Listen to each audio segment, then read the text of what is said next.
Today, I'm watching and breaking down the cinematic language of Hysilens trailer, Daughter of the Sea from Honkai Star Rail. Make sure to check out my full Honkai Star Rail playlist of cinematic breakdowns. Alright, let's do it. Once upon a time, in the frigid depths of the ocean, lived a sea siren princess who loved to sing. That's really nice. Like the beginning of all stories, one day... Wow. I like the music. As expected, the unexpected happened to her. That's a really cool twist in the beginning. So I love this sort of starting imagery. It's really, really kind of fantastical imagery. It's beautiful. It's blue. There's a lot of analogous color harmonies. Blue and purple. I mean, look at this image. It looks like a painting, right? You have the spiral of the fish, which is acting as leading lines to the subject, who is displaced with this beautiful contrast right here. You can see just this shine right here. It looks like of her leg against this kind of underwater tree, being the point of most contrast. It drives your eye as the focal point, and of course the spiral leads your eye over there, along with the vignette on the outside of the screen, right? So a lot of work went into this frame. There's a lot that goes on here. Princess who loved to sing. I love that. Like the beginning of all stories. This is what's cool, is it's kind of this fake out. It looks like a fantastical area. It looks very sort of ancient Greek, like Atlantean. It's great when the music comes up, is when she comes out of the water, right? So underwater almost has this feeling like a lot of video games. You have this very soothing underwater music. It's ambient, it's relaxing, it's kind of otherworldly. But then when she comes up, the music changes. It's very full of life, and you have this beautiful bloom happening on her face as she comes up. The colors are a little bit brighter. And then there's a big change. It's like a roller coaster or a monorail. As expected, the unexpected happened to her. This really threw me off. A guy with a smartphone taking pictures. I'm like, what is this? So yeah, it's like in the newspaper, and maybe she's been discovered. Maybe she's been like an immortal who's underwater for a long time, comes up and society has changed. But it looks like they're wearing kind of old Greek outfits. It's very interesting. Let's see what happens here. Oh, yeah, there you go. I think I was right. Mysterious creature resurfaces in the ocean. That's a really fun idea. It's like, yeah, I'm just chilling doing my thing, and the guy's got a smartphone, and I'm in the newspaper. So the princess, however, remained unfazed. I love that. It is what it is. Beautiful music. Wave strumming night. So I really like it. We learn a lot about her character in this moment, that she is underwater, she's doing her thing, and she's not going to let this kind of new world or the shocked reactions of people kind of deter her. Well, not all surprises are bad ones. Okay, and this is interesting. I feel like we rarely see a main character in this context, in sort of introduction of a character demo. I really do. Encounter. Why are there more people here than fish? A dinosaur. There's interesting stuff everywhere. There are humans who don't eat fish, and there are cats who steal fish.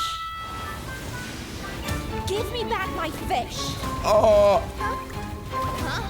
my fish. That's really fun. So again, learning about the character. Also, this is cool because this is probably like her ult in the game, I assume. So it's really cool that we're kind of getting a funny in-story context of how she might use that. Also, I love this kind of, this like posterized look that's happening. And it has this sort of manga shaded situation here, where they would cut out the shading and like place it onto it. It looks like a manga frame with this this texture. So that's a really fun detail. But I love this. There are humans who don't eat fish. Like there was coin on the screen. So there's a lot of fun little details. Money equals fish. So she's really confused by that. Who don't eat fish. She's eating something. Cats who steal fish. And this is obviously another character. I don't recognize this character. I feel like this must be either like a 4-star or someone I've not covered, but it's really cool to see this. And then she just goes like Super Saiyan. But I like how this is the one I want to look at, because this is really fun, because this is a hand-drawn image, which I really like to see, because in this case, they were like, all right, let's go full kind of super deform, so to speak. Let's really morph her face into a different style. And of course, what better way to just draw from scratch? And it's a lot of effort goes into that. The news of the sea siren princess making a ruckus in the market spread in the city. Really pretty. Hey, absolutely. The music's fantastic. Don't worry. What did I say? Enter the what? Enter the villain. Now this is fun. So it becomes kind of like a sticking to the narration standpoint of like a childhood story time, and that's really nice to see. Don't worry. I'll take action. Who is that? Escape is unavoidable. A great shot. It's a really nice shot. Whoa. And drove them into the deep sea. Oh, is this what's going to happen to the main character? But the sea also harbors evil.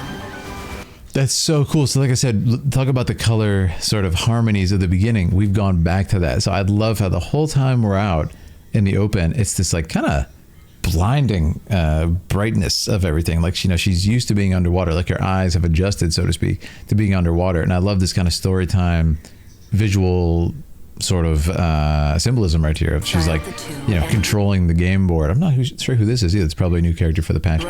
Gets pushed in, but then it's really cool.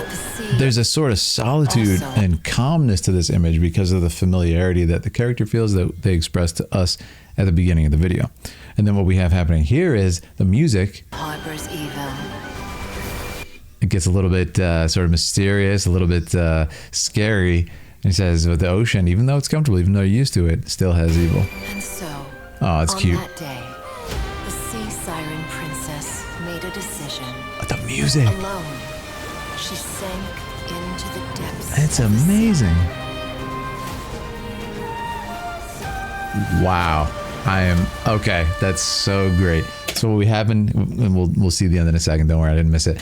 What I love here is there's this huge moment where she's kind of doing this like sacrifice. Let me go, and I'm going to free you. She sank into the depths of the But what I love is like she makes this decision, this kind of big change in her character, and then for the first time underwater, we're going to see them this massive just splash, no pun intended, or swath of red in this crimson, beautiful color. And what it is now is this, of course, is not an analogous color harmony, but an opposite, right? This beautiful contrasting color harmony, opposite side of the color wheel. And it just shocks you, just shocks your eyes in a very, very striking way.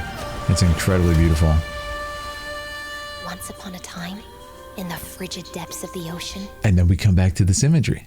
lived a sea siren princess who no longer sang.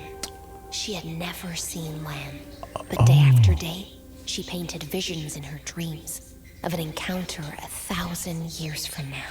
Whoa. That was an awesome ending. So I have a couple questions for the lore masters. You probably know this. It's something that I can't really interpret, not knowing the game as well. But that voice at the end, is it the main character who's talking, who with the gray hair? In her dreams, I love that. And if you'll notice too, there was a child whimsy to the way that they were describing the beginning of the story, right? That they're narrating. And now it's who never sings. And it's just this like, oh man, it's so tragic. What a switch, right? And she's trapped and she's holding the very bottle never seen land. that traps herself, dreaming of encounter in 1,000 years that hasn't happened yet. But day after day, This is water simulation too. she painted visions in her dreams of an encounter 1,000 years from now. Isn't that so cool? It's like she's envisioning going onto land, meeting the traveler, whatever the main character is called in this game, like the equivalent of the traveler from Genshin. And it's just like, whoa, that's really cool, man. I love that ending. It took a very different turn. I mean, look at the mood shift from this like cat, cat stealing the food, all the way up to this. All right, that's an incredible tonal shift. And this is what's crazy. Like I oftentimes have said, like, I really prefer the longer trailers just because it gives the artist more time to express what they want to say, and it gives some of the scenes more time to breathe. But in this case, they did a really good job of in a mere 2 minutes. I mean, pretty much not counting title cards, 2 minutes of completely expressing what they were trying to say. And that's very hard to do. I just want to say it's incredibly hard to do. So I am impressed with that. And I love this. This was probably my favorite part, this whole ending sequence with the color and then the beginning. Man, it's just serene. And like, I love I love the analogous color here, the purple and the blue.